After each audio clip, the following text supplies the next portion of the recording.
प्राधिकरण और राज्य विधिक सेवा प्राधिकरण, ये जिला विधिक सेवा प्राधिकरण क्या होता है सबसे पहले मैं आपको बताता हूँ। जिला विधिक सेवा प्राधिकरण और राज्य विधिक सेवा प्राधिकरण, जिसको माननीय हाईकोर्ट कहते हैं, salsa state legal service authority कहते हैं, और जिला विधिक सेवा प्राधिकरण को डिस्ट्रिक्ट लीगल सर्विस अथॉरिटी कहते हैं। वहाँ से मैं आपका अधिकार मित्र भीमताल से आज आपके होटल में आया हूँ। तो हम लोगों का काम जगह समय समय पे जो हमारे विधिक के जो आदेश होते हैं हमारे कोर्ट के हिसाब से आप लोगों को जागरूक करना है, आप लोगों को आपके हक के हिसाब से बताना है। तो अलग अलग टॉपिक होते हैं इसमें, जैसे आपको कभी कोई, जैसे आज का जो टॉपिक है मेरा कॉमर्शियल के हिसाब से, कॉमर्शियल जो हमारे डिस्प्यूट मामले होते हैं, जैसे कोई आदमी किसी से अलग रखो भाई, आओ भाई आजा करो आजा एक मिनट।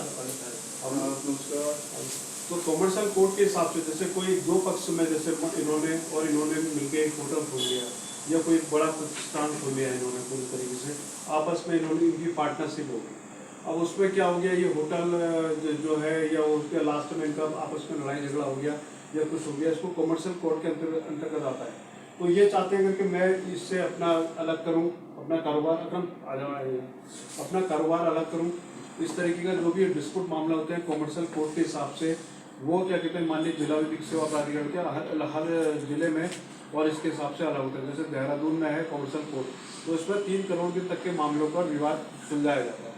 बहुत से ऐसे डिस्प्यूट होते हैं जहाँ पर फैक्ट कोई ऐसी स्कैम हो गया, जैसे आपको कोई ऐसा हो नशीले पदार्थ के ऊपर से, हमारा अलग अलग टॉपिक होता है। उसके सिलसिले में हम लोग जिला विधिक सेवा प्राधिकरण के हिसाब से आपको अवेयर करना, जागरूक करना, ये हमारा होता है। तो हम स्कूल कॉलेजों में भी, होटल लाइन में भी, हर जगह हम लोग ये इस तरीके का कैंप लगाते हैं। जैसे आपने उपभोक्ता संरक्षण अधिनियम देखा होगा 2012 के अंतर्गत, इसमें क्या होता है, ये कभी आपने मतलब किसी शॉप से या कहीं से कोई चीज़ खरीदी, माना अपना फ्रिज खरीद लिया या कोई टीवी खरीद लिया या कुछ खरीद लिया, आपने गारंटी वारंटी पीरियड में आप उसको लेके घर में आ गए। अब वो घर में आ गए, वो माना ख़राब हो गया, वो गारंटी वारंटी पीरियड में हो गया।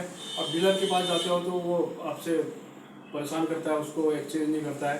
तो आप उसके द्वारा भी उपभोक्ता संरक्षण अधिनियम के द्वारा भी उसके ऊपर मुकदमा दायर कर सकते हैं। तो 70-80% के जो मुकदमे होते हैं वो उपभोक्ता के हक में ही होते हैं। दूसरा, मैं शॉर्ट में आप लोगों को समझा रहा हूँ पूरी जानकारी में, तो क्योंकि होटल लाइन में इतना समय नहीं होता, तो शॉर्ट में आप लोगों को बता रहा हूँ इन चीज़ों का। जैसे आप सब लोग, हम जितने भी हैं वर्कर हैं तरीके से, एक तरह से श्रमिक हैं, तो इनके अलग अलग कानून होते हैं इसके हिसाब से। कभी कोई ऐसी दिक्कत होती है या कुछ हो गया, कोई जैसे माना कोई श्रमिक बाहर काम कर रहा है या होटल लाइन के अंतर्गत भी, तो कुशल अकुशल अलग अलग जो हमारे वेतनमान निर्धारित है कि जो जिस व्यक्ति किस स्टैंडर्ड के तरीके से काम कर रहा है तो उसका उतना गवर्नमेंट के हिसाब से उसकी सैलरी पाने का उसको अधिकार होता है। अगर उसमें कोई महिला काम कर रही है तो महिलाओं को भी उतना वेतनमान मिलना आवश्यक होता है। तो इसमें अगर कोई ऐसी प्रॉब्लम आ जाती है, जो नियोक्ता जो है आपको कभी उतनी सैलरी नहीं दे रहा है या आपको कोई एक्सप्लॉयटेशन कर रहा है या इस तरीके का कुछ कर रहा है, तो आप इसके द्वारा श्रम विभाग में भी आ सकते हैं या हमारे द्वारा भी आ सकते हैं, और जिला के द्वारा भी आप लोग की स्टाफ का झगड़ा जैसा भी हो गया ना, हमारा काम उसको आपको समझाना है, वो करना है। आपका जैसे पुलिस थाने में कोई FIR नहीं कर रहा है, कोई ऐसी मेरी अब ड्यूटी यहाँ थाने में भी लगी ना, तो इसमें ऐसा कोई हमारा केस जो FIR और NCR 2 तरीके की होती है। एक बड़ी इंपॉर्टेंट चीज़ बता रहा हूँ आपको, NCR जिसको कहते हैं नॉन कॉग्निजेबल रिपोर्ट, जिसका मतलब होता है जैसे लड़ाई झगड़ा, 2 भैया बहन इनमें आपस में लड़ाई झगड़ा होने के बाद मारपीट हो गई इनमें आपस में। अब ये इन्होंने एक जाके रिपोर्ट लिखाएंगे, तो ये FIR रिपोर्ट नहीं होगा। FIR मीन्स होता है फर्स्ट इन्फॉर्मेशन रिपोर्ट, जिसको प्रथम सूचना रिपोर्ट कहते हैं, और NCR होता है नॉन कॉग्निजेबल रिपोर्ट। तो ये फौजदारी के मामले जितने भी होते हैं, छोटे लड़ाई झगड़ा ये उस तरीके का होता है, वो NCR थाने में जाओगे आप, वो कभी आपकी FIR नहीं होगी। कोई गंभीर व्यक्ति है, माना उसने कोई ऐसा अपराध कर दिया, कोई बड़ा संदिग्ध अपराध कर दिया, तो वो संदिग्ध अपराध जो होते हैं वो जो है वो FIR की श्रेणी में आते हैं। तो 24 घंटे तक के पुलिस वाले उसको सिर्फ अपनी कस्टडी में रखेंगे, उसके बाद वो कोर्ट में उसको हाजिर करेंगे। तो ये उनके अपने अधिकार होते हैं। वहाँ पर आपके अपने अधिकार भी होते हैं। आपको अगर सरकारी वकील चाहिए तो आप हमारे पास आ सकते हैं, जिला विधिक के द्वारा हम आपको सरकारी वकील देंगे, और जो भी खर्चा होता है वो सब जिला विधिक सेवा प्राधिकरण, राज्य विधिक सेवा प्राधिकरण के द्वारा होता है। इसके अलावा जैसे कमर्शियल कोर्ट में आपको बता रहा था आपको, इसमें बड़े बड़े होते हैं, बड़े बड़े बनिए होते हैं, बड़ी बड़ी कोई प्रॉब्लम होती है, उनके आपस में लड़ाई झगड़ा हो जाता है, या उनका जो पार्टनरशिप होती है वो कैंसिल हो जाती है, वो सोचते हैं कि इसके साथ पार्टनरशिप नहीं करूँ, वो दूसरा जो है उनका पैसा हड़प लेता है या वो करता है, तो वो कमर्शियल कोर्ट के मामले होते हैं, वो कमर्शियल कोर्ट में अपना मामला दायर कर सकते हैं।